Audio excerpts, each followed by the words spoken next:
In case you haven't been here before, my name is Megan. I run this channel along with my husband, who you just saw consoling me over my extreme stupidity, Dr. Joshua Bowen. And today we have the third in a series of interviews for our summer research grant. If you are not aware of what this grant is, I've got 5 or 10 minutes before our first applicant turns up. So I'm going to give you a bit of a brief intro and an overview as to exactly what we're doing here. Because if you don't know, it's a little bit confusing.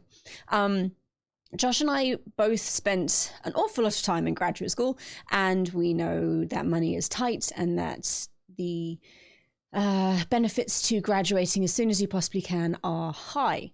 So being able to get enough money together so that you don't need to work while you're also studying is very important, because that means that your track to graduation is accelerated because you're not taking time away from your research and from your dissertation. Unfortunately, graduate schools don't always realize this, or even if they do, they often don't get the funding they require, especially in the humanities. So we started the HAPS scholarship, which stands for Humans Against Poor Scholarship. It is a summer research grant program because students very rarely get paid a summer stipend. So you work all through the year, you get paid a stipend so you can, live, eat, pay rent, that kind of thing. And then over the summer, you don't really get a lot of anything. So you're left with the choice of taking out student loans, which no one particularly wants to do, applying to grants like this one, or getting a paid job to fund your summer living expenses. As I said, paid employment, while very necessary in many cases, makes it more difficult to graduate in a timely fashion because you are not using all time you have available to carry out your research. So that's where HAPS comes in. We provide $2,000 grants to Ph.D. students who are working in some aspect of the ancient Near East. That could be Egyptology, archaeology, Assyriology, art history. We've got some, you know what? I'm not going to tell you because you'll find out. So we've got lots of different students. I think we've had 14 applicants this year applying. And the way HAPS works is it's the majority of the money we get is the crowdfunded research. Crowdfunded research is crowdfunded. So we have a Patreon account. You can see the address scrolling across the bottom of your screen. We also take donations via PayPal. And the money that you send in, most of it goes towards funding the research. Excuse me. Some of it does or will in the future go towards things like web hosting costs. And we did just apply for official non-profit status from the US federal government, which costs just under $3,300 to do. So we've used some donations to cover that cost as well. But I don't take a salary from this. Josh doesn't take any money from this. Apart from the costs of hosting the website and the legal things we have to do, all of the money goes towards funding students over the summer months.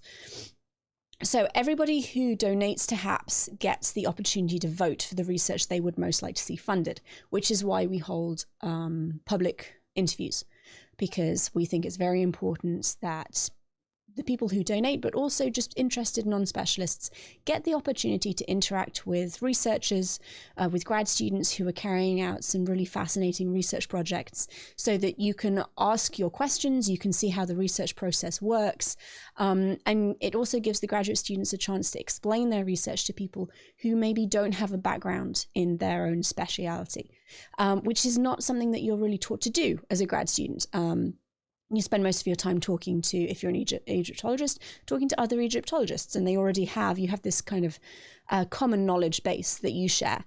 So you don't have to kind of start from the ground up and explain all of the basics, chronology, geography, because the people you're talking to know already, which is useful in a research setting. But then when you come to explain your research to other people, when you come to do things like apply for grants or try and do public outreach work like we do here, it can be quite difficult because and I know that I'm guilty of this all the time, I forget that the people I'm talking to don't have the same base level knowledge of Mesopotamia that I do. So I kind of jump in here when probably I should be starting around here.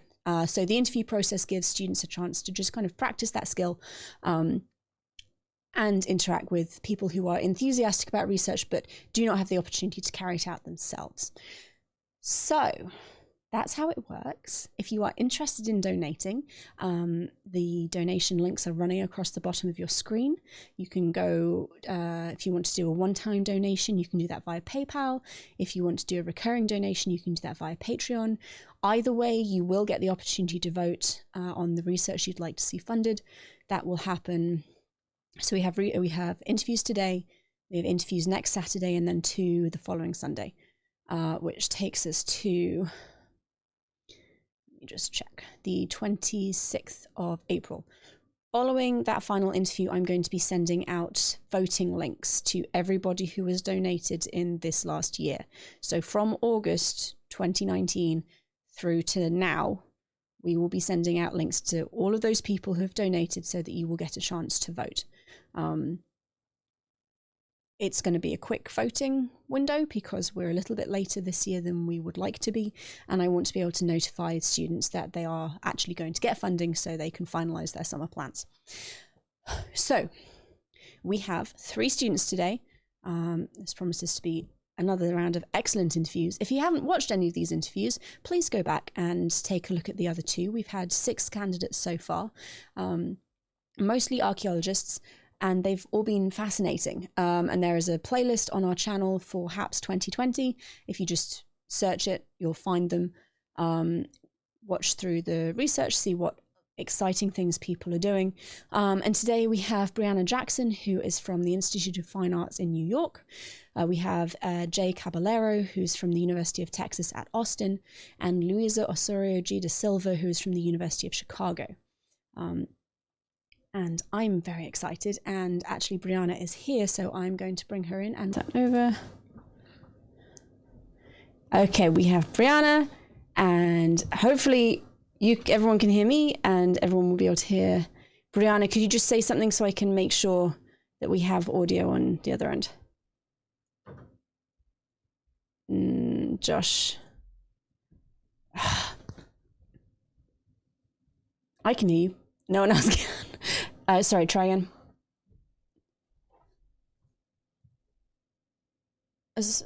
Yeah, sorry. Oh, that's why. Take that thing out. Okay.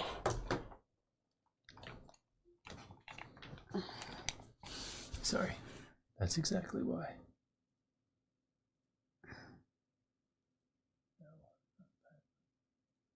No, not that. Where is it?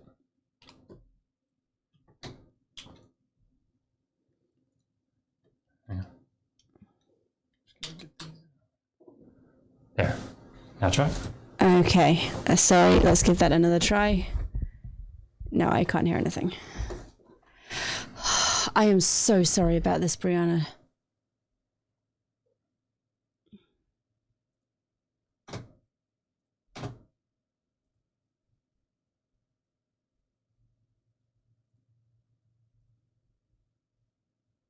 Try now. Sorry, can you try? No.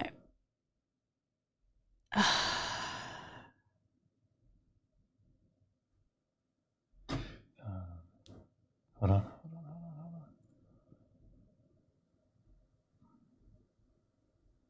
Can we see what audio Skype is using? Now try. Sorry, can you say something again? Oh, sorry. No, you're not here. You're here. Yeah.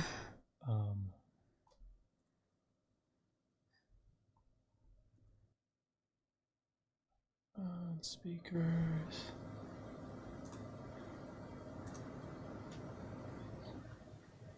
There it goes. Okay. Yes, fantastic. I can hear you and everyone else can hear you. I am brilliant. So very sorry about that. No, it's okay. Oh, I appreciate your patience very much and ability to switch programs halfway through or right at the beginning of the interview. Okay. Everyone take a deep breath. Poor Brianna, this is not a terribly enjoyable opening to No, really anything. Okay, I'm just going to get the questions up so that I know what I'm asking you. Would you mind, as we open, giving a bit of background about yourself and how you got into the field?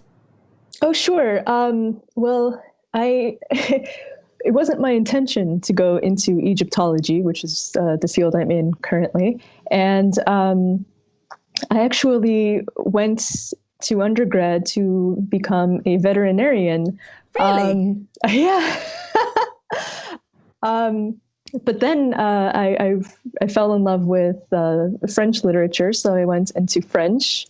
And at the same time, I was taking all of these courses in ancient studies fields, and mostly it was Greek, like Greek history, Greek art, and at the same time, outside of school, I was very interested in this concept of balance in nature, and I would sit outside and I would just watch animals, and I was very interested in how they just resigned themselves to their role in nature, and just the fact that there's just this solid balance, and there's no aggression beyond what's needed for survival, and there was just harmony.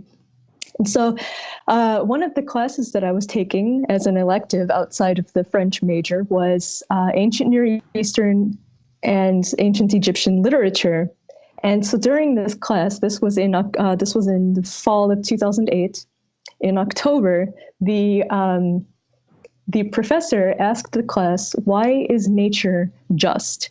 And so I knew the answer to this because I'd been thinking about this for a very long time. I was very strange. And so I was too shy to say, but other students in the class, they weren't giving satisfactory answers. And so she finally explained it.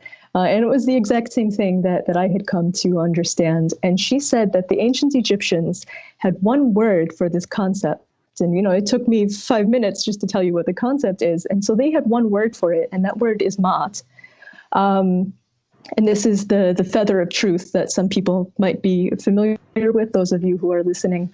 And so it was this that made me think, wow, this is what I actually want to do. And so it was that one word that it just changed everything. And I switched to Egyptology just from that one word. Wow. And so that was in 2008, and I've been working toward it ever since. And now I am in the end game of my PhD. So it's been a very strange journey to this point, but it's been really wonderful. I've been enjoying it a lot. Oh, that's really interesting. Thank you for sharing.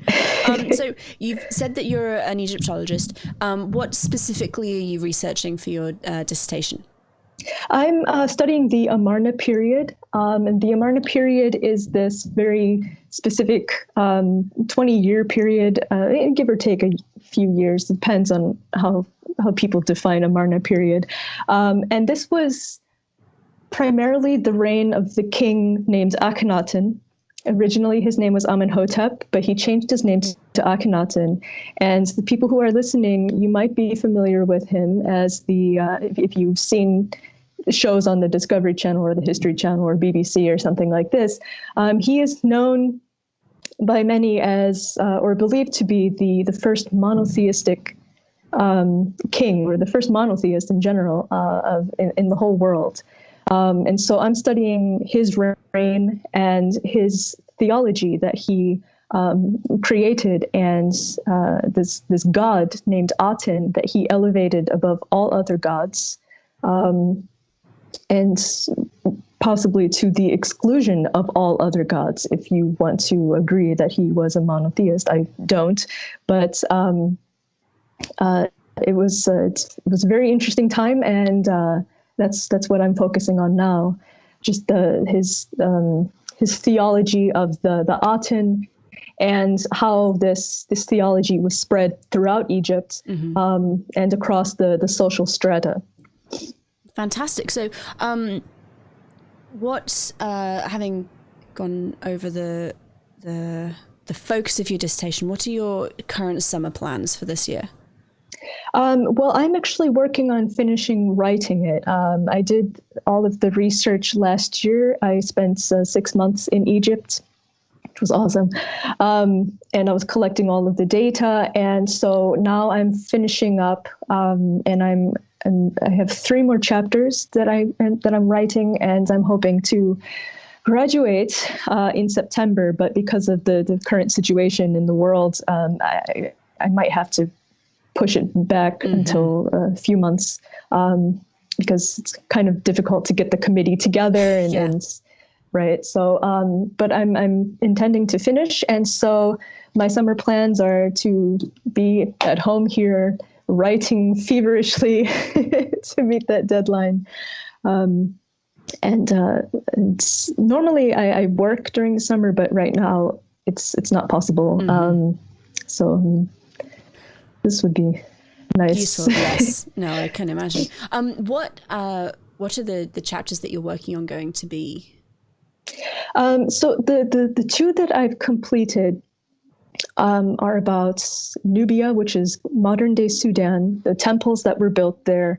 And then the second chapter is about temples that were or may have been built throughout Egypt. His major cult sites were Thebes, which is in southern Egypt, and Amarna. This is the modern day term for it. And this is in the center of Egypt. In antiquity, this was called Akhet Aten, which means horizon of the sun. And this was a brand new capital that he built. And so a lot of the population moved there. So a lot of scholarship focuses only on Amarna and Thebes, but my dissertation goes far beyond this. And so the second chapter is about all of the sites in Egypt that it does not include Amarna and Thebes. So the three chapters that I'm working on now one of them is about Amarna and Thebes. So I'm looking at the royal aspect of the cult and the cult of Aten, and how the royal family interacted with this god, and also what kinds of temples were constructed, and how the royal family interacted with these religious buildings.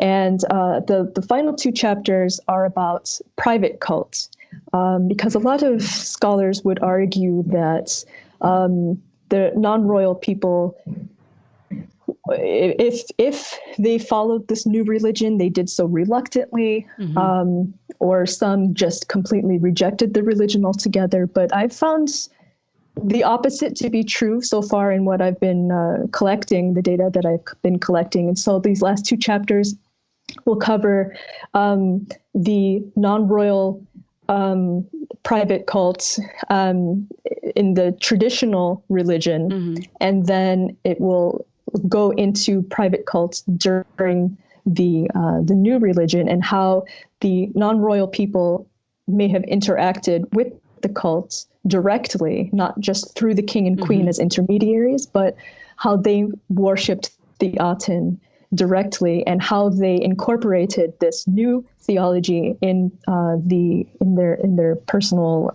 traditional theologies. That's really interesting, and that's definitely so I've had some Egyptian history, not a lot, but some, and that's definitely the feeling that I've got from being taught about the Amarna period, that actually it was normal people's lives didn't change so much. Religion carried on as it had done previously, and the Aten cult was really just focused around the royal family and them acting as intermediaries for everybody else. So how widespread do you think the cult was?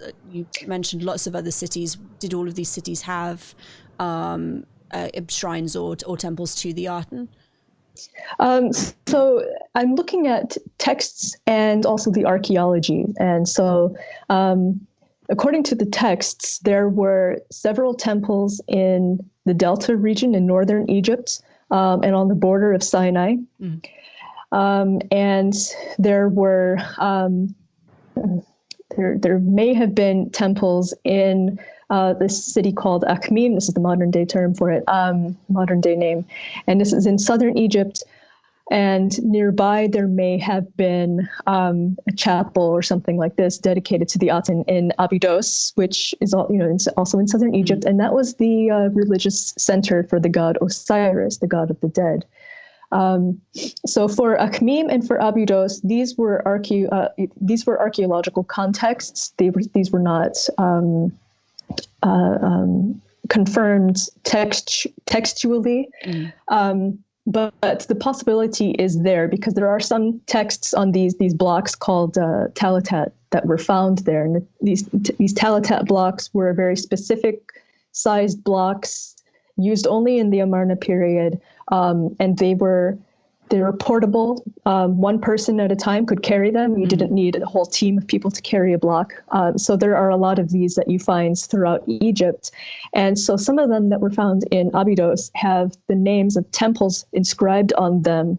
So it's not 100% clear if that was the name of a temple that actually existed in Abydos or if this was a block that was reused from a temple in Amarna, because the same names of these temples are also attested at Amarna. So there's the archaeological question of did this exist here or did it not? But also in Sudan, there were several temples that were built. So to me, I'm over here thinking, okay, well, you need people to work at these temples in order to keep them functioning. And so the king isn't living at all of these different sites.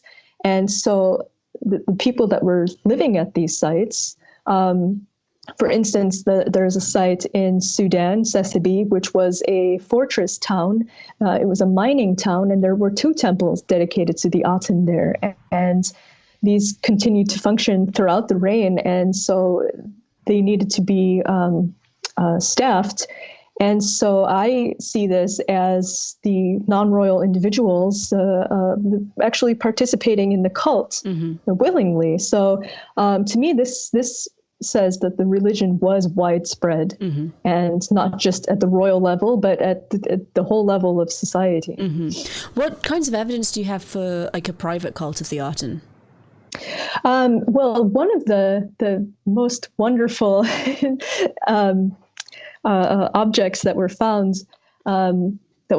was this stela. This little stela, and it was found in what's called the north suburb at Amarna. So this was a non-royal suburb, and this was a town for middle-class people. And this stela has only the Aten inscribed on it. Now, mostly you would find stelae with the king and the queen and the Aten on it because they worship the Aten through the king and queen. But this stela indicates that people could worship, non-royals could worship the Aten directly. And they would set this up in their house or in their garden shrine area, and they could worship the Aten. And of course, the Aten is right up there in the sky. It's the sun disk in the sky. So there's a direct relationship that we probably can't really argue with any certainty because it's all that's academic, to think about how they worship the sun, but we don't really have this kind of pictorial representation. But there is a PhD candidate in France, I believe, who's actually working on rooftop cults among private individuals who are worshiping the Aten on their rooftops. And I forget her name. Oh my gosh. But her topic is really fascinating. That's very interesting. Yeah. Wow. Oh, how exciting. Sorry. I love it when I have just enough knowledge to know how much I don't know. I love it when someone comes in and completely just reverses everything that I've been taught and I've read. It's wonderful. I'm going to get Josh in so he can ask any questions that he has. Can you hear us, my love? Yes. Good. So I have 2. One of them's for me. So if you do have questions out there, please put them in the side chat and tag me. Did I say that right? Side chat and tag me. Yes, I did. Yes. Okay, good. Okay, so Donna Noble asks, how will this dissertation be published? Any plans for a layman's version? Oh, that's always the wonderful question. Well, I think that down the road, this dissertation would probably benefit from being broken up into different articles, because it's kind of overwhelming with all of the data that I've collected. And so I think it would have to be broken up into parts. Mm-hmm. And so the private cults concepts would have to be its own, I think, its own kind of publication, a book maybe, or a monograph. I do have a list of articles that I'm planning to publish based on my dissertation as soon as my dissertation is done. Mm-hmm. And very small scale concepts that have come out of the dissertation, like something that I was surprised to find, worship of the moon during this time period, even at the royal level. This has emerged from my research, and that's not something people have been talking about. And so that's one thing that I intend to pursue. A layman's version, that would be very challenging just because of the overwhelming evidence. But I mean, that is definitely something I would love to do and really work that out, because of course every PhD candidate who is finishing their dissertation, we love our research, so we want everyone to know about it, and that is the ultimate goal, and that's kind of the whole exercise of the PhD dissertation, to eventually publish it. Fantastic, thank you. Mm-hmm. Excellent. So the Higher Evolutionary asks, Brianna, based on your research, do you find that the royals instituting a new religion was about control of the people more so than pursuing a belief system? That is a question that has been talked about a lot in Egyptology. I don't think it was about controlling the population, because a lot of people would have said that Akhenaten was a fanatic. And a fanatic in power is somebody who is very dangerous. But there doesn't seem to be any evidence that people were treated very badly. I know that recently there were excavations that showed the skeletons of non-royal people. It showed that their life seemed not to be very easygoing, because their skeletons showed that their diet wasn't very good. Mm-hmm. But I don't think that this is showing that he treated his people very badly. What I think is this was this is something that emerged. His religion emerged from a theology that his own father had been developing. After his 30th year, his father, Amenhotep III, he became very interested in solar cult, and he actually built temples throughout Egypt in the same places that Akhenaten did. And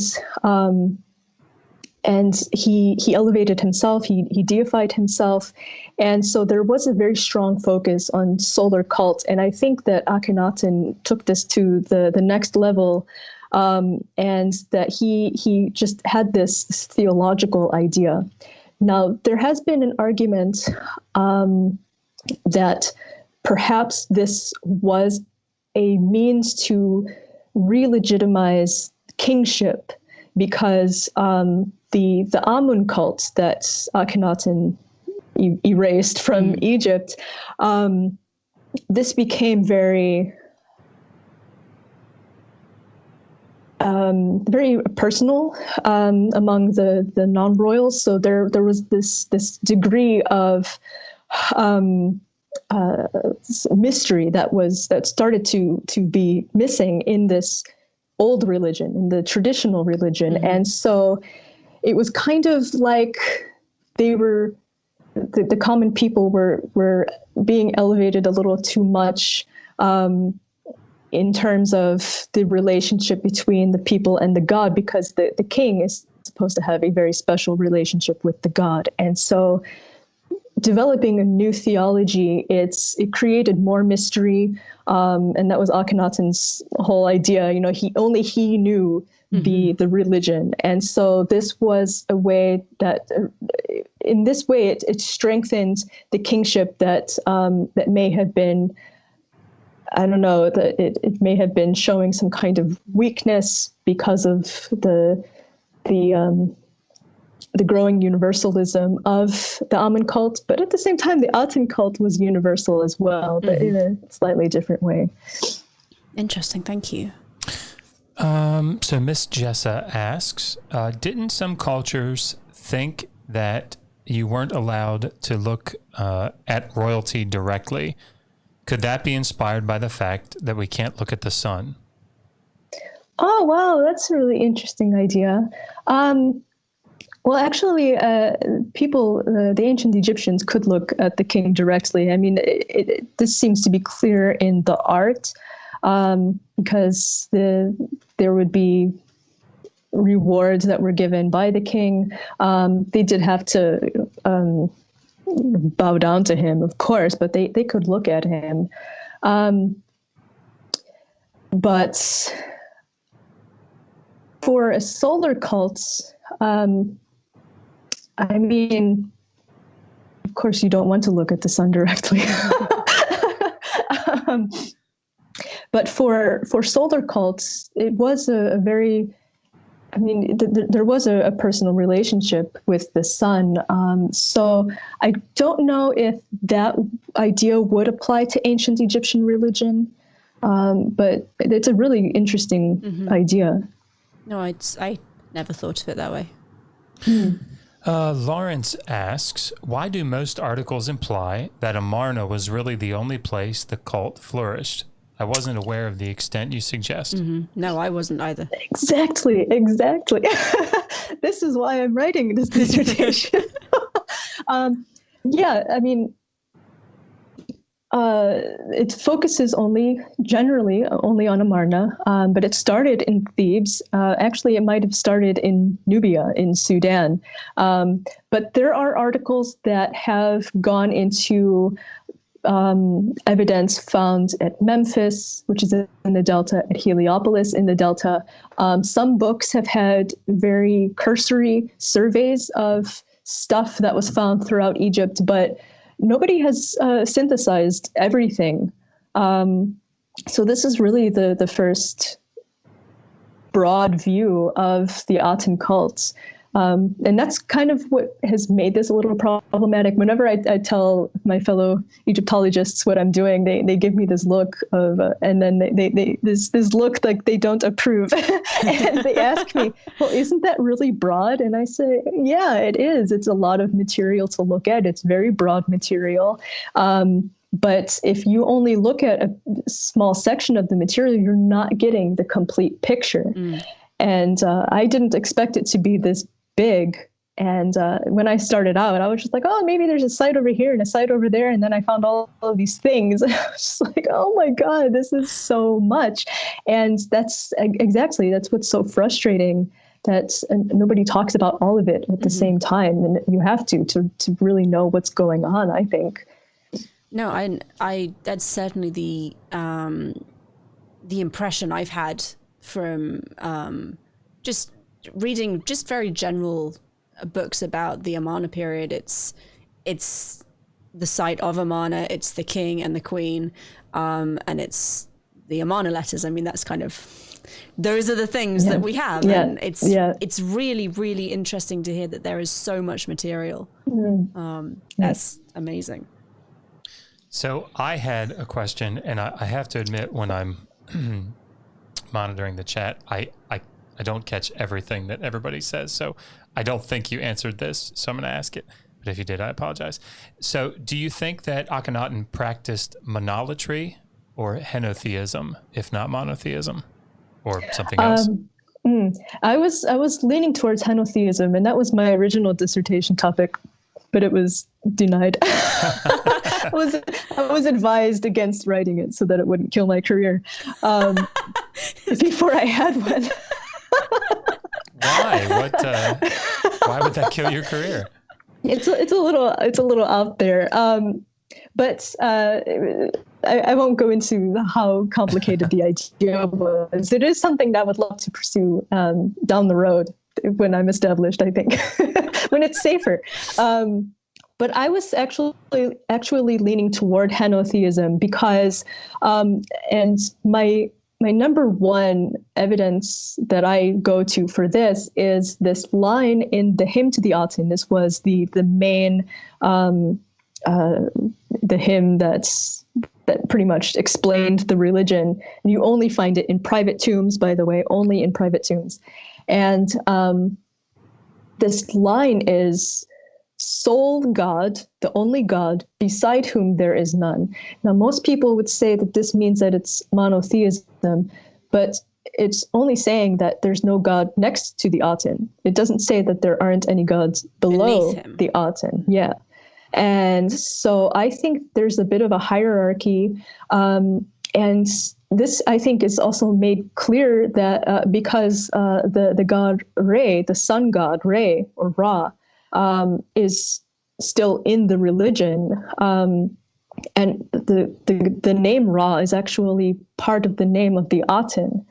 And so, I mean, here you have two gods, so it can't be mono anything. Mm-hmm. And there is evidence that other gods were accepted as well, like the god Osiris. And this kind of evidence comes out of what gods were not erased from buildings, their pictorial representations, and their names themselves written in hieroglyphs, and just other kinds of elements that are traditional in the traditional religion. And so I was thinking henotheism for a while, but more recently I've been leaning toward, there is no definition for this. There is no term other than maybe Atenism. I think that it is something so complicated that modern terms today, I just don't think that they are suitable enough to describe this new religion. Mm. Well, thank you. We are actually, I leave a little bit of a buffer time in case we have technical issues. So I'm very sorry about the beginning of your interview. I have to say you recovered remarkably. This was very interesting. So thank you again for joining us. Thank you so much. Is there anything you'd like to add before we say goodbye? Well, I just want to say that I think this is a fantastic initiative. And I think I'm grateful for everybody who is able to benefit from it. And I just think that this is just wonderful that this kind of scholarship exists. And if one of us can succeed, one of us scholars can succeed, then I feel like all of us have succeeded, because it's difficult. It's difficult out there. So thank you very much. Thank you both for the kind words, for your application, and for joining us. This was highly enjoyable. I love these interviews. I'm sure no one actually looks forward to them except me, but I very much enjoy them. So I will be in touch in a couple of weeks. Okay, thank you. Thank you, Brianna. Bye. Bye. Okay, well, I hope you guys enjoyed that, because I'm just having a whale of a time. I love the Amarna period. I like, a lot of people love the Amarna period. It's one of those, if you know anything about Egypt, you've at least heard of the Amarna period. I'm just going to take 1 second and get all of the all of the settings back to the way they were, which means that we will be able to see everyone or see Jay, because we have Jay coming up next. So give me 1 moment. I think I'm about ready. Yes, so we have Jay Caballero from the University of Texas at Austin. I'm just going to bring him into the Zoom call. Thank you, everyone, also for your patience. Jay, hello. Nice to meet you. Hi, nice to meet you. Oh, and we can hear you and everything. Oh, that's wonderful news. I'm sorry we're a little bit late. We had some slight problems getting Brianna's audio to come through, but we can hear you, everyone can hear me, and we are good to go. So, hello, welcome to Digital Hammurabi. Could we just start by you giving a brief introduction and tell us how you got into the field? Sure. My name is Jay Caballero. I'm a fifth-year Ph.D. student at the University of Texas. It's a little bit of a circuitous route to how I got to where I am now. But the short answer is I decided I wanted to be able to read the Hebrew Bible.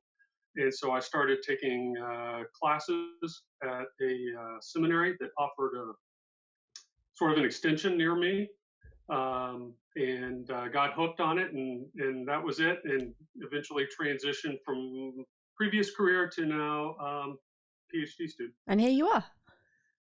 Here I am. Fantastic. So what's your personal area of specialization? So I'm interested in comparative ancient Near Eastern law and development of law, and I'm interested in moral philosophy behind the development of law. So not just how it's developing, but why, what's going on in the culture, or what may be driving the laws that we find, and then the changes in the laws that we find as well. That's very interesting. Is there a particular grouping of laws that you're looking at, or is it just the whole legal tradition? No, right now my project is on what I call peripheral sexual practices, Okay. which is a very generous term to incest and zoophilia, what we used to call bestiality, and sexual assault, rape, and also for the ancient Near East, they would consider same-sex relations as peripheral. We don't today, but at that time they would have been considered peripheral. So central sexual practices, male, female, heteronormative marriage. Everything outside of that would be peripheral. Fantastic. So what kinds of textual evidence do you have for these relationships? So not every culture touches on each of those issues. It's kind of interesting. And that's part of what's going to be the focus of my work, is why they pick the things that they pick to talk about, and what seems to be their reasons for picking those things, and conversely reasons for not picking other things. Mm-hmm. So you take the Hebrew Bible, and they talk about all of those to some degree. So there's prohibitions on bestiality, there's prohibitions on same-sex relations, there's prohibitions on rape. They're not much, but there is something. But that's something. There is something that we would call sexual assault, and then of course incest. Mm-hmm. There's a lot of laws on incest. The other groups that I'm looking at are the Hittite laws, the Assyrian laws, the Babylonian laws. Mm-hmm. They don't touch on every one of those. So the Hittites will talk about incest, and they'll talk about bestiality, but they don't talk about rape or same-sex relations. The Middle Assyrians talk about rape. They may talk about same-sex relations. I'm still working on that. There's a law that is a little ambiguous. Mm-hmm. But they don't talk about same-sex relations, and they don't talk about incest. And then within the Babylonian laws, we have incest laws, but we don't have rape laws. We don't have bestiality laws. We have incest laws, and yeah, that's it. So now there are some other places to look. So there's some documents of practice that I'm also going to be looking at. So I'll be looking at marriage contracts, divorce decrees, any criminal trials. Mm-hmm. There's a particularly relevant treaty in the Hittite corpus between Shuppiluliuma I and Hukkana, that relates to incest that we can talk about later if you want.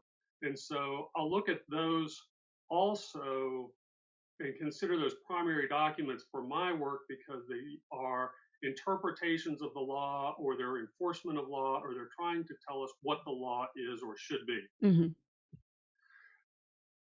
Stepping back from that, there are narratives that do have these sorts of things in them. So from the Hebrew Bible perspective, we look at Tamar and Judah for incest. We look at Tamar and Amnon, different Tamar, but Amnon, potential incest. We look at Dinah and Shechem for sexual assault. And so there are some of these things that are in the narratives. My concern with narratives, and the thing that I'm always sort of hesitant about those, is their narratives. I don't know exactly what the author is doing always. Is the author being prescriptive and saying that these are the way things are, and I'm accurately describing reality, or am I creating a world? I look at if we want to take the issue with Amnon and Tamar, where she says to him, "Go ahead and ask David, my father, for my hand. Don't rape me. He'll give you to me, even though I'm your half sister." So I don't know what to do with that, because that looks like she is saying that half sibling incest is legitimate and would be condoned, but she's about to be raped. So I think, yeah, is she just throwing out something to get this man off of her and give herself a chance for escape? You look at that versus, the narrative in Genesis 2, where God creates man and woman and says that they're going to leave their father and mother, they're going to become one flesh. That's a narrative that seems a little bit more prescriptive. Like, I'm giving you the word of God, the narrator saying, this is the word of God, and this is the way things are supposed to be.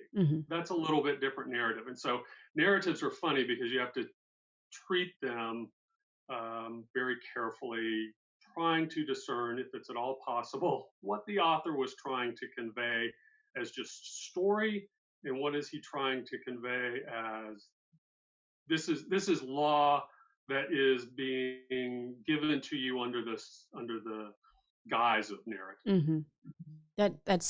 It's always a tricky thing working out what to do with literary narratives when you're looking at reconstructing historical fact.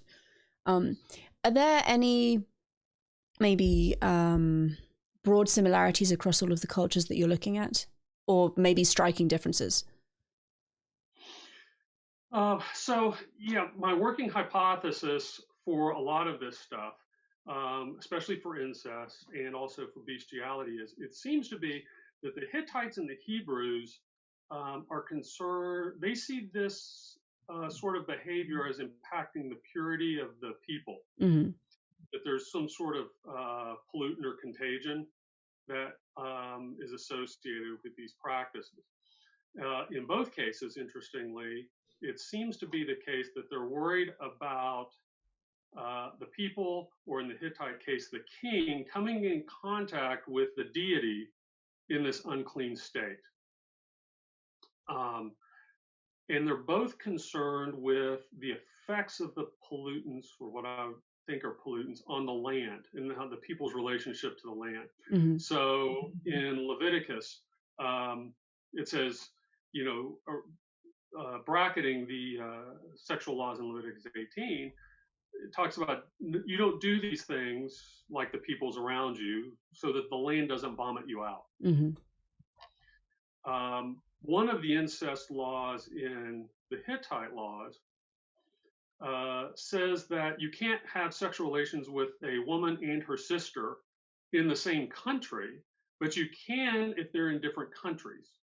So there seems to be some tie to Hattie, that you're not allowed to do this in Hattie because it will pollute Hattie. But if you have one sister here and one in another country, say in Assyria or Mitanni or someplace like that, then that's kind of okay. We'll live with that. Okay.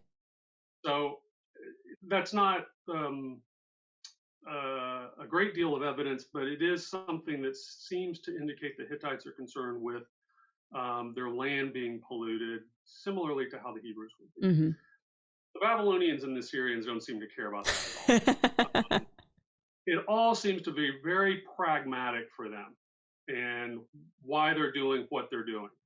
And we have some contemporary scholarship that indicates why some of these incest taboos and laws may have come about. But it also seems to be the case that some of the laws that affect relationships not covered by those sort of innate aversions have to do with intra-family squabbles, maintaining harmony in relationships within the family. I They see. don't seem to have any other function. Interesting. Thank you very much. So what are your plans, your research plans for this summer? So I've done some preliminary research. I've looked at the laws. I need to get more in depth on the documents of practice. That's going to be the biggest thing. And then the second thing is I need to get a little bit further into the contemporary literature on incest.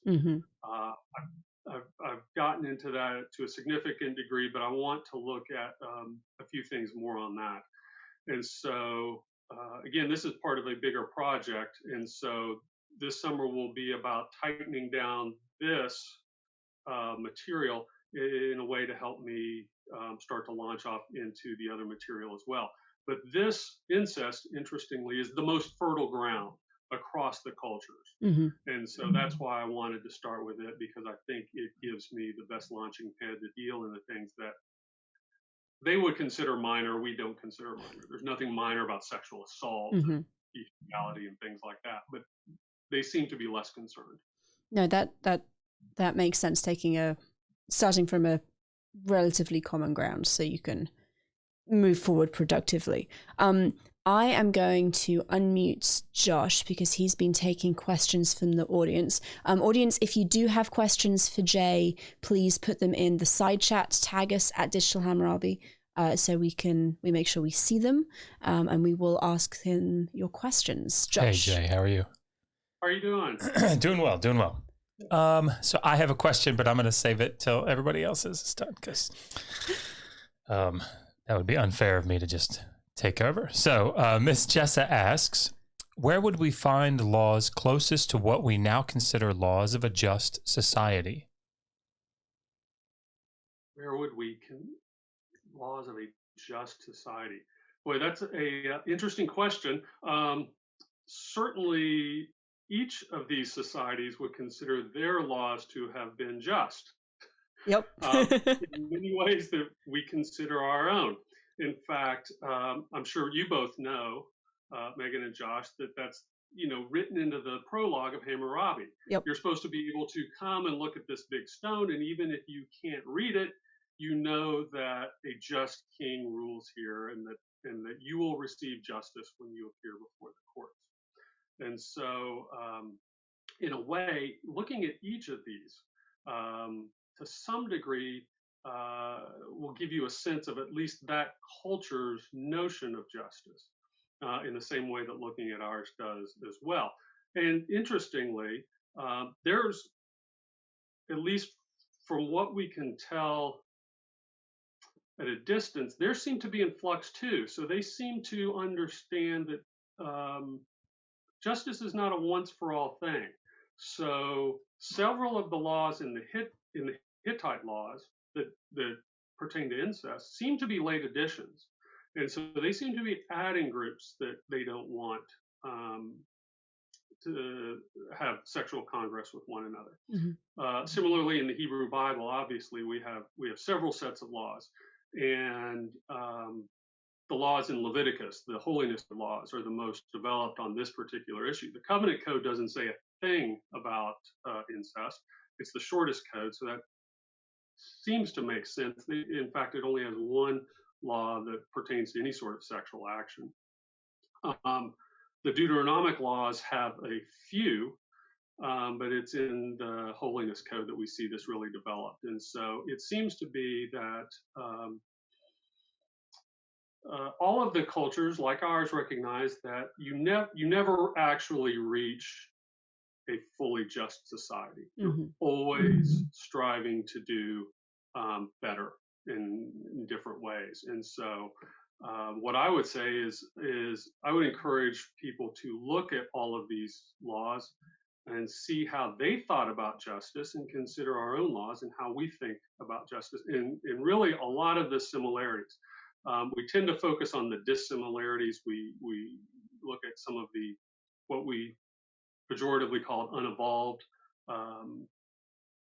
beliefs that they had, and laws that they had, but they do speak to us insofar as there is still a lot of commonality between us and them. Mm-hmm. And it's for me, looking at Mesopotamian, some of the early Mesopotamian law codes, it's what's striking is that the laws are presented as a means to protect the general population. It's not as they are in our modern society, they're intended to protect, at least they say they're intended to protect the vulnerable and those who can't protect themselves. Yes, absolutely. If I could ask, just sort of in that vein, because I think that would help everybody maybe to understand. So as far as redaction and editorial history, particularly with respect to the Hebrew Bible, how does that affect your research? In other words, when I'm thinking about this, obviously, if you're going to study the Law Code of Ornamu, or you're going to look at the Middle Assyrian Palace decrees, it's quite a a gap, or the Neo-Babylonian laws, it's quite a gap between all of those. Somebody like Westbrook would say there's like a legal tradition that stands behind it all that doesn't change too terribly much in the broad sense. But when you look at something like the Hebrew Bible, particularly with incest and Leviticus 18, there seems to be, like Don Dershowitz has argued, that there's quite a lot of editorial redaction that's taken place in that chapter. Are you looking at this sort of like a final form of the Hebrew Bible, like what the final editor or editors ended up with, and this is what we're going to look at? Or are you getting into redaction history? How does that affect how you look at these things? Okay, sure. So to some degree, I'll look at it synchronically, and to some degree, I'll look at it diachronically. So certainly with the codes themselves, I'll be looking at those diachronically. Within the codes themselves, if something is, how do I say, glaringly obvious that it's a later interpolation or something like that, then that's something I would take note of.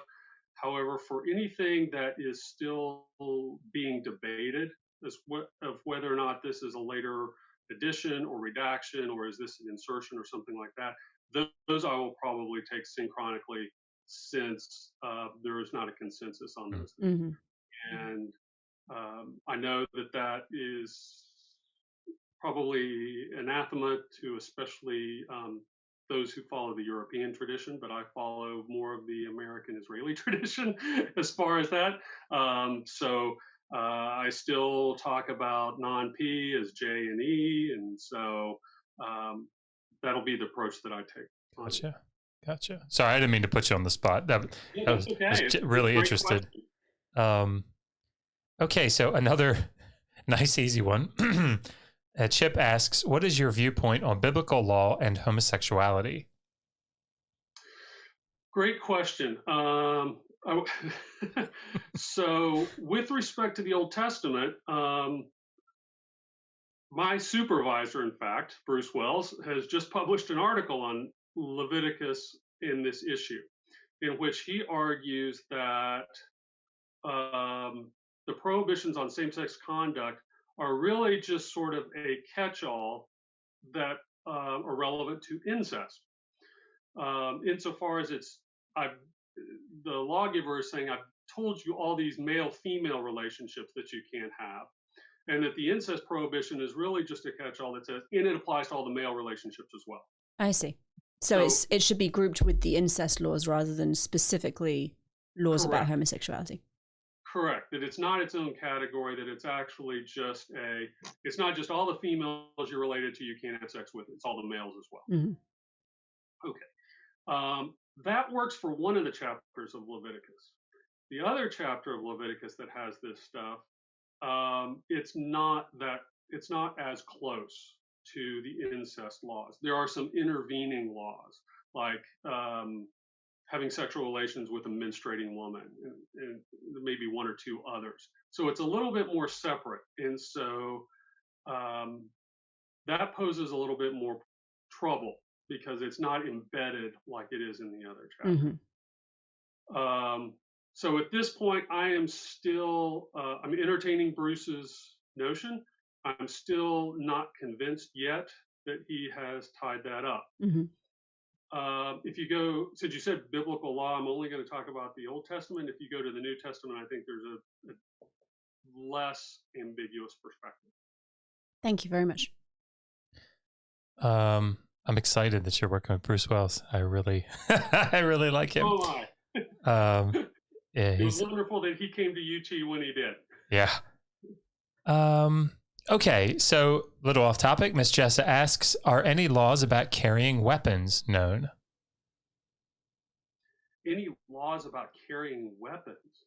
Wow. I hadn't thought about that.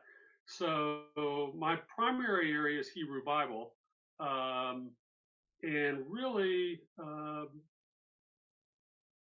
everybody was just sort of expected to have weapons because, again, everybody was the army, at least early on. Mm-hmm. And the laws that we have written are portraying that early portion of, or attempting to portray that early portion of society, portion of their society. So it may be obviously that D is written in the 7th century, or that H is written before or after that, depending on who you follow. But what they're trying to convey is what was society like when we first entered the land, or putatively entered the land. And so at that point, every male is a fighting male. Now, it's interesting that Deuteronomy, gives the admonition that says, when you're going out to war, if you're afraid, don't go out to war, which is kind of interesting. So if you're scared, then just don't go. But the picture is that everybody is a warrior, or every male of age is a warrior.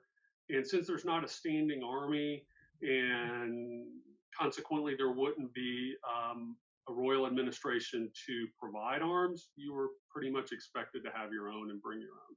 Wonderful. Thank you very much. And that's all that we know. As far as later on down the road, we don't know when there actually became a royal administration what the situation was like. Mm-hmm. Okay. How much of the literature records actual practice and how much is polemics? How do you tell the difference? That's from Alias Fake Name. Okay. That so the short answer is we just don't know. All of the, all history, all literature is written, with a perspective and a goal. Mm-hmm. And we don't always know what that goal is. Is that goal to portray history? Is that goal to make our enemies look as depraved or cruel or lazy as we want to, because we need to polemicize them to make them look bad? I would say that at this point, the literature for at least the Hebrew Bible especially, but this also impacts the other areas, the Hittites, the Babylonians, and the Assyrians. There's not a lot of evidence that this was a problem, that incest was a problem. Mm-hmm. And some of these other things are as well. So we don't have evidence that the people who lived in Canaan before the Israelites were rampantly practicing father-daughter incest, or brother-sister incest, or anything like that. Quite frankly, the only real evidence that we have for, and by real evidence, is documents of practice from Hellenistic Egypt, Hellenistic and Roman Egypt, where we have among the royal family and some of the elites, you have sibling marriage. Mm-hmm. But other than that, we don't have a lot of what we might call objective, quote unquote, evidence that tells us these things were really a problem. Now, that said, laws don't become laws because things never happen. And so having worked in Austin for many years, close to the legislature, and hearing how they operate, you hear the stories about how laws come into effect. Mm-hmm. And so I would hesitate to say that these things are made up out of whole cloth. People usually, even if it's one instance, it's something that's happened. and somebody feels like they need to say something about it. And so the paradigm case that I give for this was a case that a law that kicked around the Texas legislature for 4 or 5 sessions. Legislature in Texas only meets every 2 years. And so this kicked around for a while. And basically what happened is a sheriff got mad because some teenagers found a dead body and didn't report it. They just went and told all their friends, and the friends went out and looked at the dead body. And he got mad about that. And so he wanted a law against that. And eventually a law did get passed. And again, it took 2 or 3 legislative sessions. But as far as I know, that's the only case that drove that law. And Right. he just was incensed about it and wanted to have something on the books that said if you are a witness to a violent crime of some sort, you have to report it. It's not like it was an endemic problem. Yeah, we don't know that it was an endemic problem, that there are dead bodies everywhere that people are reporting. We know about this one case of this one sheriff who got mad. Mm-hmm. And so to say that they're always polemical or that they don't reflect some reality of something happening, I think is probably an overstatement. Mm-hmm. How much it was happening, that's a different question.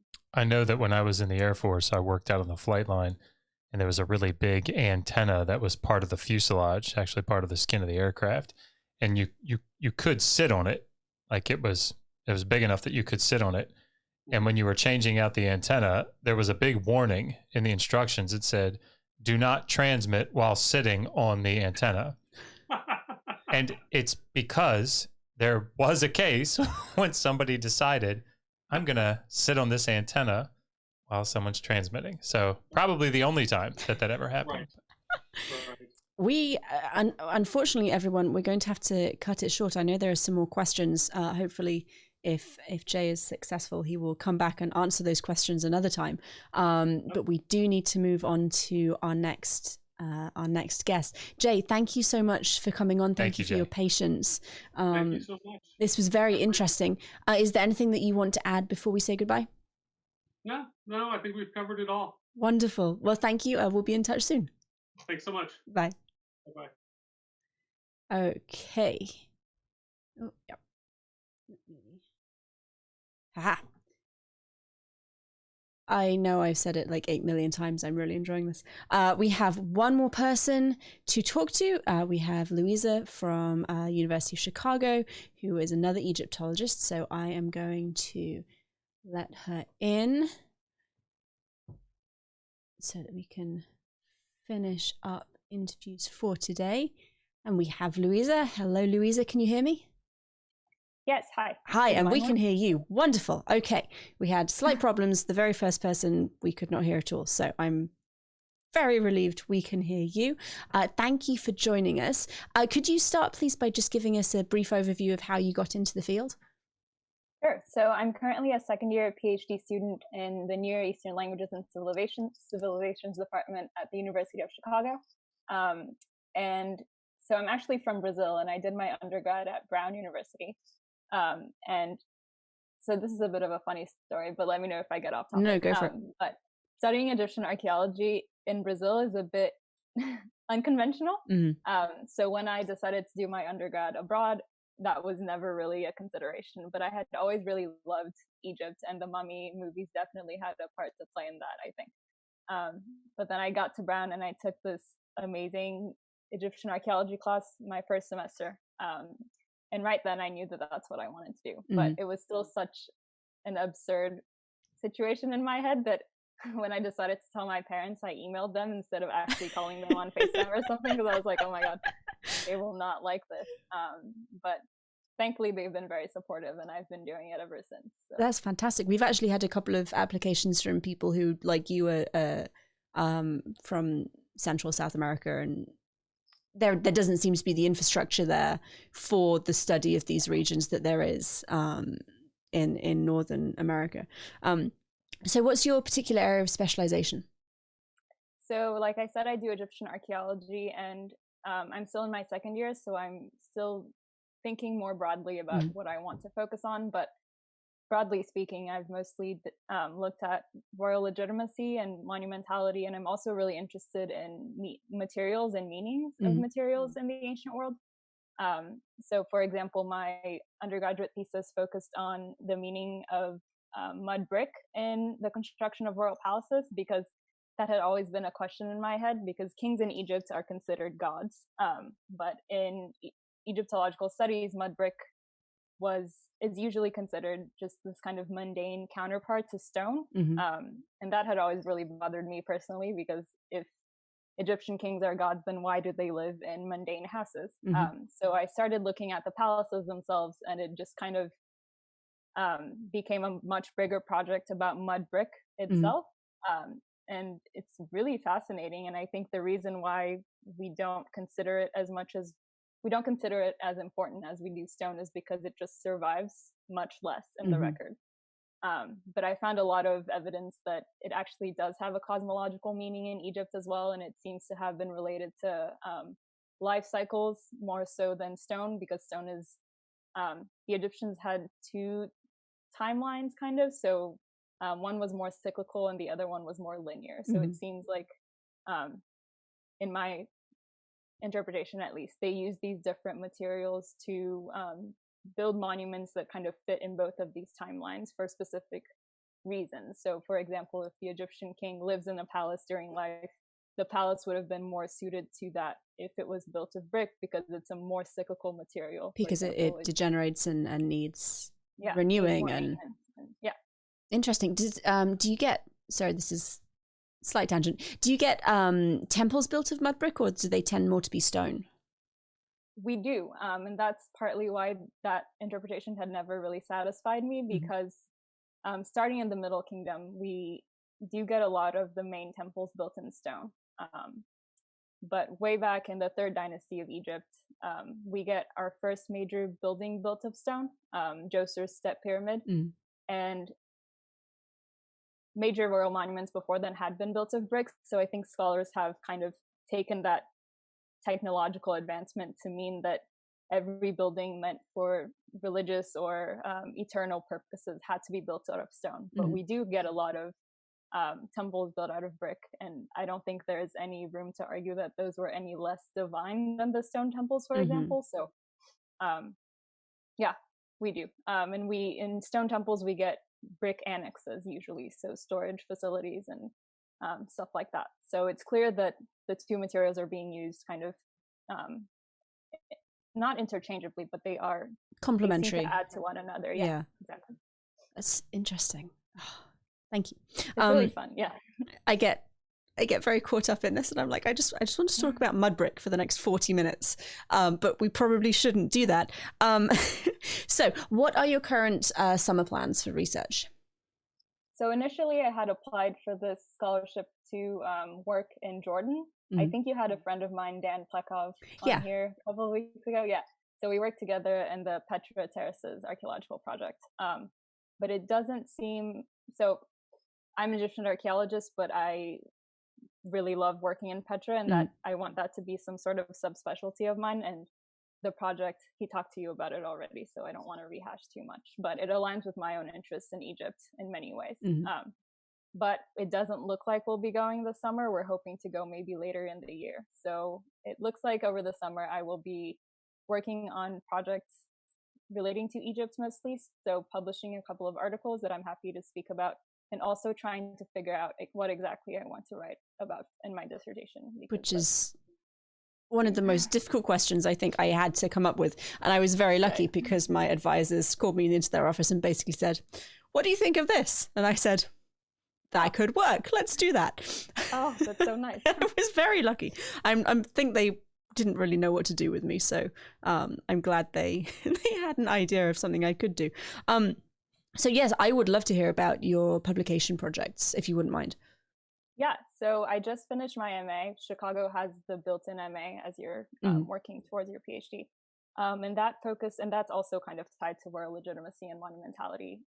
So I was looking at this reuse of past royal monuments by the founder of the Middle Kingdom, Amenemhat I. And in his pyramid, we know that he seems to have taken a lot of material from monuments of the 4th, 5th, and 6th dynasties. And modern scholars have often either tried to categorize that as either utilitarian or ideological reuse. And looking at the evidence, to me, it didn't seem like it fit in either of those things. I think it's obviously unwise to ignore the utilitarian motivations, because I would have trouble believing that they aren't true, but I think there is a lot to show that the ideological dimension was also there. And one of the things that I became especially interested in this project is the possibility that there was some sort of performative aspect to the construction, because, and this goes into pyramid building as well, but that's kind of a can of worms. But we don't know much about how the Egyptians moved these giant blocks of stone. We know they were using ramps and ropes to drag them around, but and we have reliefs actually that show the dragging of giant obelisks and really big statues as well. So I'm not as interested in the technical aspects, but I think it's very possible that there was some sort of performative element to it. So if you're dragging, for example, in the Amenemhat, the first case, you're dragging blocks across, 60, 70 kilometers, people would have seen that happening. So part of my point is whether that performance adds to the monumentality, and whether that could be a window into this perhaps ideological aspects to rural reuse, and it's not just kind of quarrying old monuments for stone.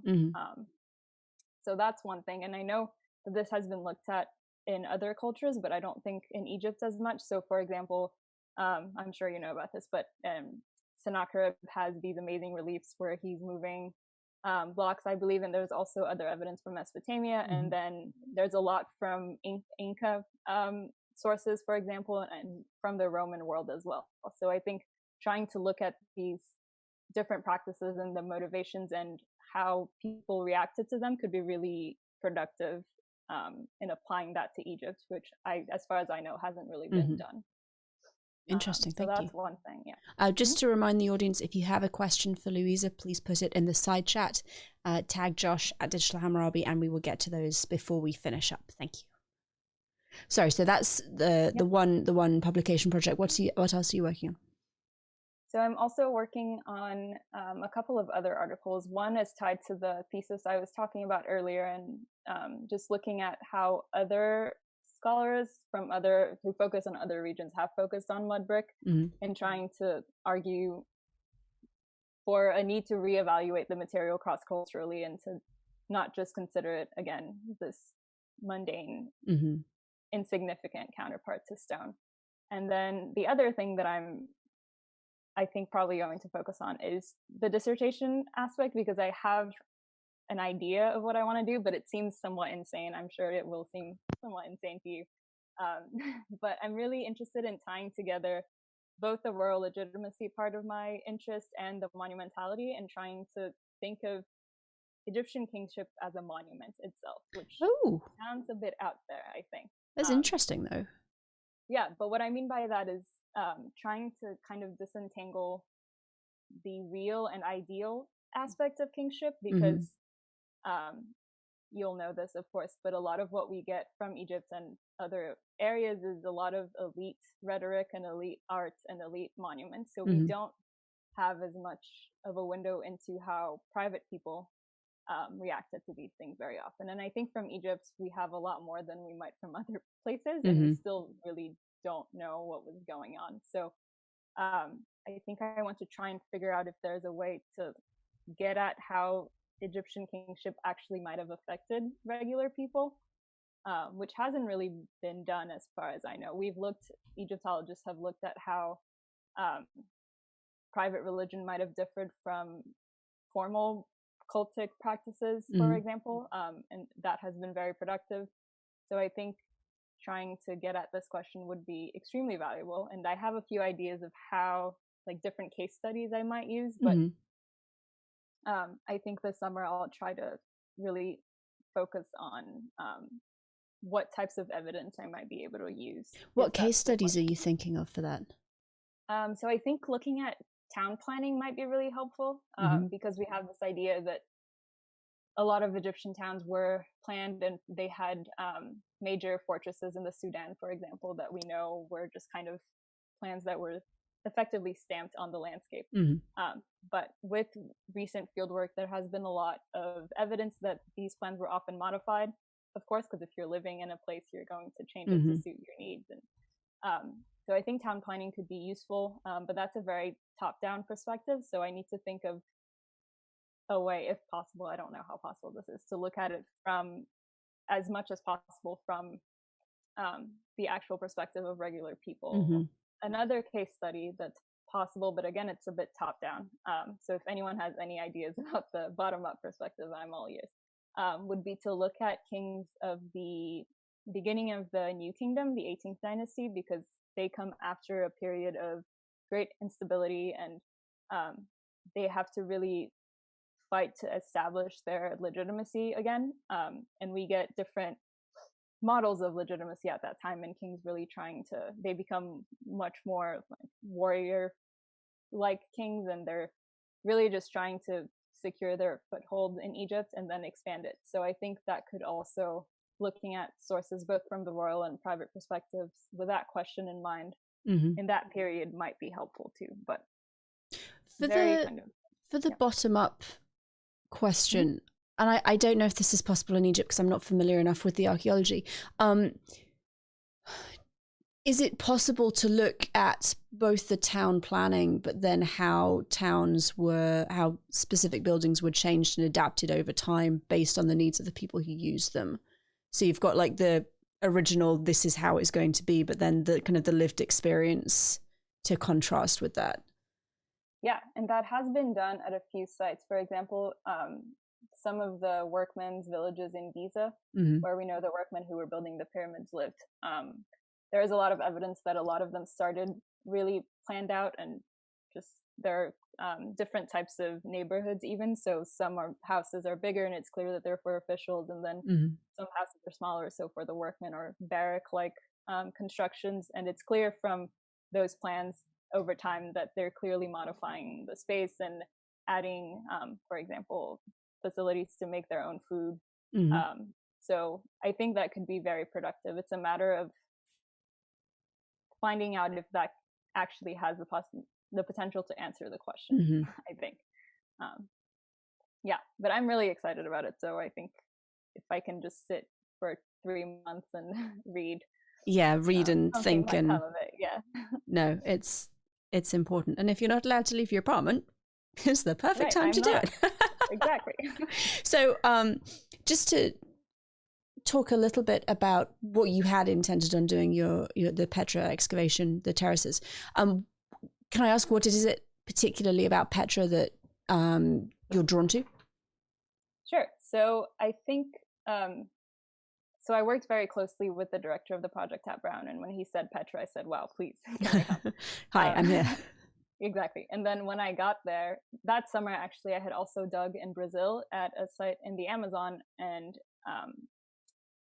not to get into it too much, but the Amazon is a region where we see a lot of modifications to the landscape that were necessary for people to live there because it's a very harsh environment. So when I got to Petra, that was a very clear correlation in my head, and I became really interested in this kind of manipulation of the environment to suit people's needs, to allow people to live there. And that kind of dovetailed into my Egyptian interest because Dan probably mentioned this when he talked to you, but we're not really sure who was building these at any point. Some of them seem to be just very local because they're built out of smaller stones and they're built more haphazardly, but some of them are very, very well cut blocks and very big, much bigger than it seems like they need to be.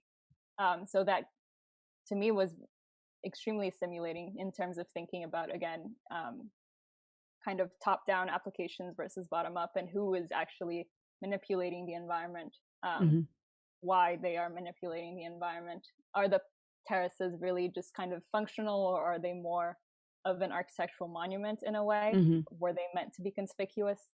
And then in terms of materials, they are also built out of different stones depending on where they are.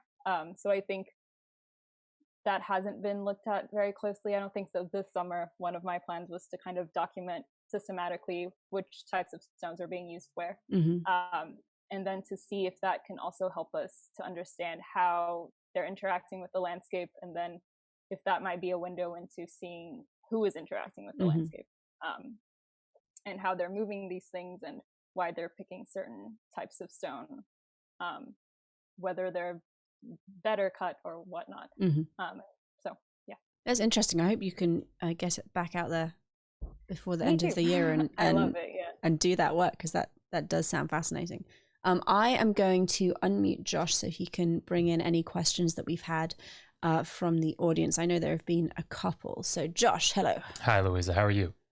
Good. How are you? Doing well. Doing well. Okay.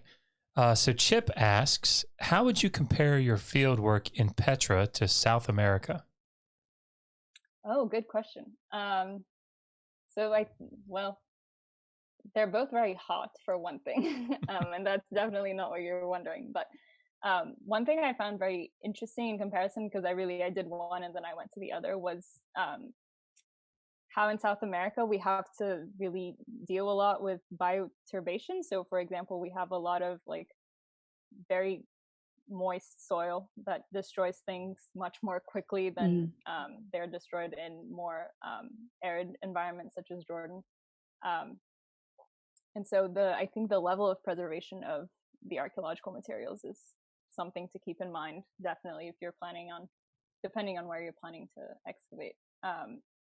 For me, I hate worms. I really am terrified of worms. So digging in the Amazon, I didn't think of this at all. And there was snakes there too. Was just terrifying because I had dug in Italy before, but that was also very dry. And in Peru, which was also a desert. So getting to the Amazon, no worms, and no Amazon snakes. had a lot of worms. Yeah. So that was a big change. And then in Jordan, but we also get scorpions in Jordan.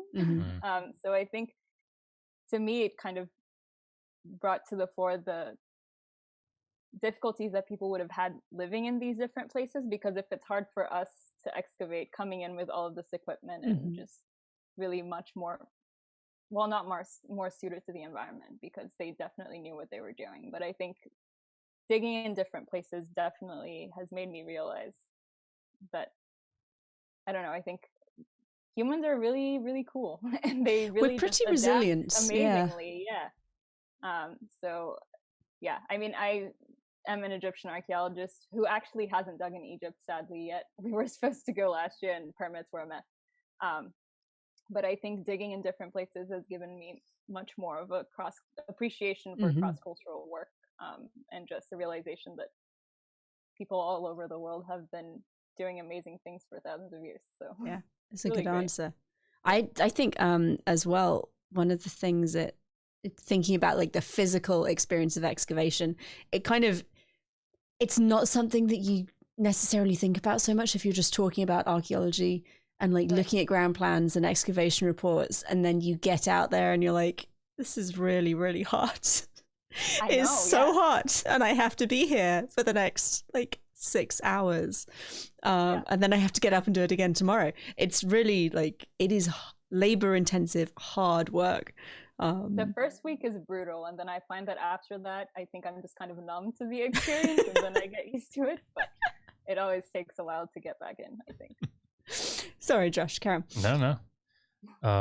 Okay, so Richard Madsen asks, what was the most common formula for mud brick? How was interior or exterior finished? Was it the same for all structures of every class? Very good question. So I don't know as much about mud brick outside of Egypt yet. That's part of this project that I'm looking to work on over the summer. In Egypt itself, it depends very much on where you are. So the quality of the mud that you have also depends on where you are. So if you look at our bricks themselves that have been found, some of them are much darker than others. So like if the mud is siltier, for example, that will affect the quality of the brick. And then a lot of them are tempered with different things. So like, I forget what the word in English is, because this is the problem of like being in Brazil for months now.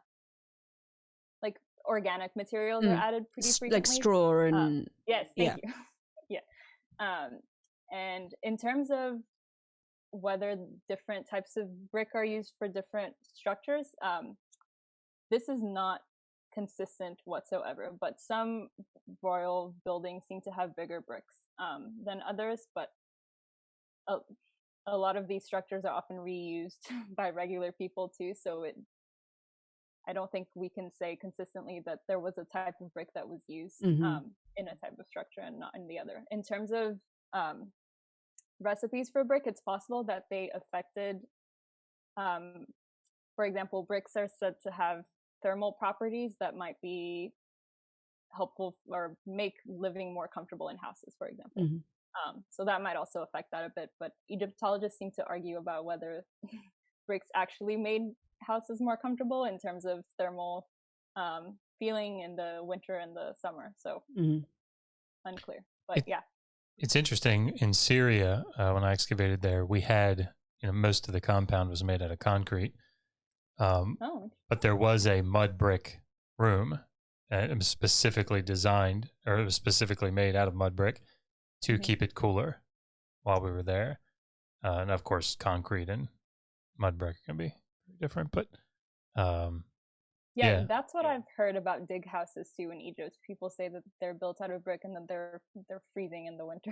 But in the literature itself, people seem to have some disagreements about that. For Egypt, do you have any like technical literature about the creation of mud brick? Yeah, so we don't have a lot of ancient sources that actually tell us about how it was made in the past. We do have some representations in tombs that show the process, and from what we can tell, it seems like it's very similar to how they do it in modern Egypt. Okay. So you basically mix the clay, and then when it's still moist, you pour it into, or not pour it, I guess, because it's not liquid, but you put it into molds, and then you just leave them to dry. Does it look like there was any like ritual activity surrounding? I'm thinking about Mesopotamia. You have like the creation of the first brick was a ritually significant moment, and then the laying of the first brick, and it had particular like oils and stuff that get included. Is there anything similar? Yeah, so that's part of why I've been screaming at people at why mud brick is important. So we have evidence for a lot of foundation rituals in Egypt, specifically for temples usually. And there's this amazing sequence of reliefs from the Temple of Edfu that was built in the Ptolemaic period. And one of the reliefs shows the king making the first brick. And this temple is completely built of stone, except for the annexes. Really? Yeah, but there's still a brick that was made. Right.